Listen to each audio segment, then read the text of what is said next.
L'Orquestra de Cambra Catalana i la Regidoria de Cultura i Arts Escèniques de l'Ajuntament de Premià de Dalt van organitzar el passat 22 de desembre de 2018 el concert de Nadal, viatge d'anada i tornada, que enguany es va celebrar a la parròquia de Sant Pere. El concert va comptar amb uns artistes de luxe, com l'Alvido Lanza, violinista de Miguel Poveda, Maria del Mar Bonet i Manolo García, entre d'altres, i el pianista i director musical Juan Esteban Cuacchi, que ha treballat amb grans artistes com Rafael, Paloma San Basilio o Liza Minnelli.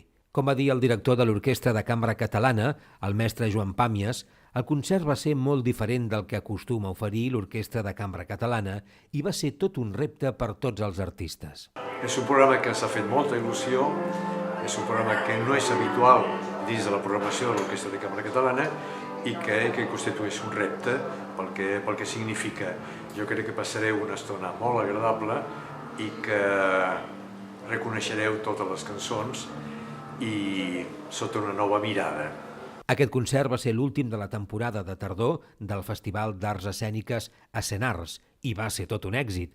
Els artistes van acabar l'actuació amb un llarg aplaudiment més que merescut per part dels veïns de Premià de Dalt.